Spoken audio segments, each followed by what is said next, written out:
Good evening, Dr. Richter. This is my Lab 5 submission. So here's my program.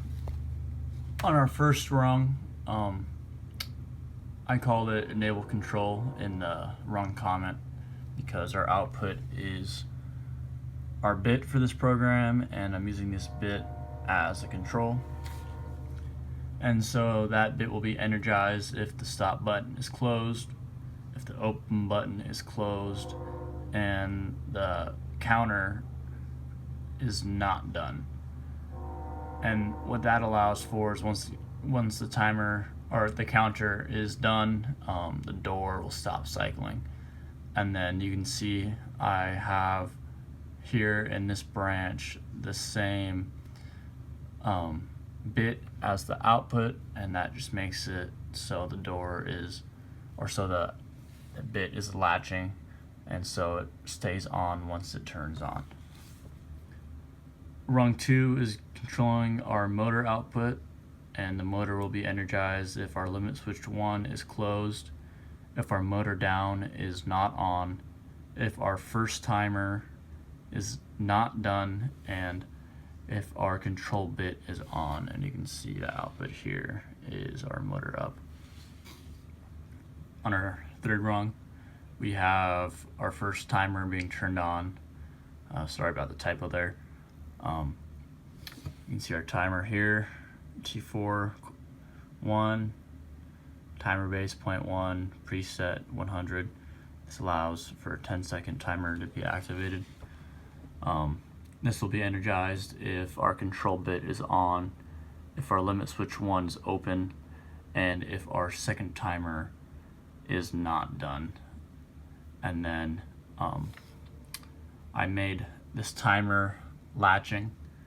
As you can see here in this branch, our output timer enable is seen here, and that's because I use the timer done output will only stay energized as long as the timer enable is energized, and I use that in the next rung for a motor down. And the motor down will be energized if limit switch 2 is open and our first timer is done, and that will enable our motor down. Rung 5, we have timer 2 enable. Timer 2 will begin if our control bit is on and if limit switch 2 is closed. You can see here T4 2 preset 0.1, or timer base 0.1 preset 100 allows for another 10-second timer to begin, and it just begins when the door is closed. Rung 6, counter up enable. So here's our counter here, C50, preset 3. This will reset once I click the open button again or re-download the program.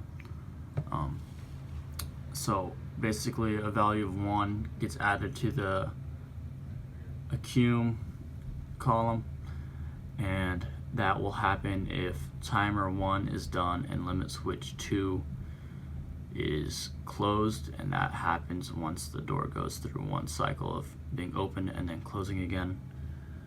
Rung 7 is our reset here, and so basically we have this reset output being energized once the open button is pushed. Rung 8 controls our shut light.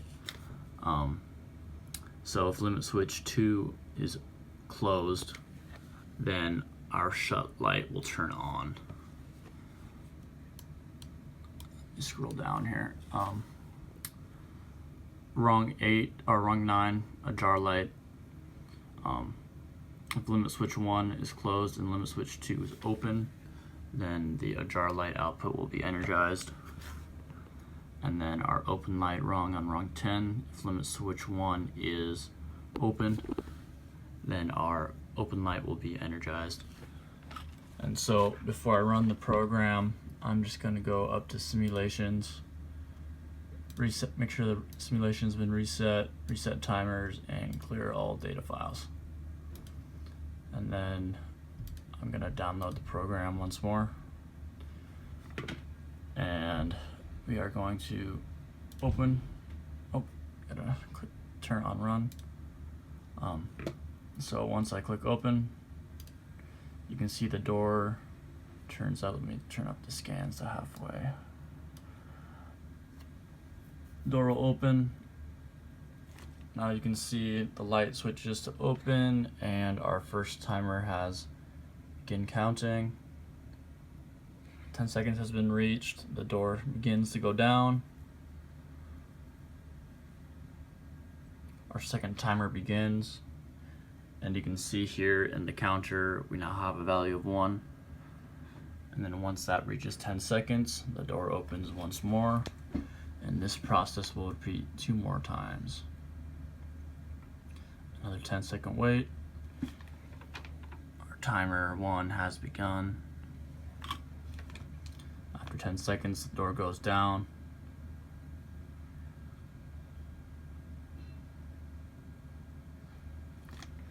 Timer 2 begins. After 10 seconds, the door will open and close once more.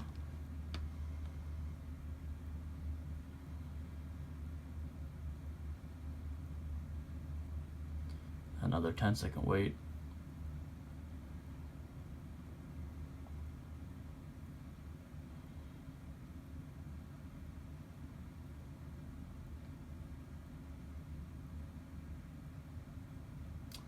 And you can see now, after 3 cycles, timer 2 is not active, and our energized bit, our control bit up here, is not being energized anymore. And so the cycle stopped. You can see our accum is 3, so our counter is energizing the done output. And now if we click open again, the cycle will begin again. And so there it is, opening again, and you can see our counter has reset to 0. And that concludes my Lab 5 submission.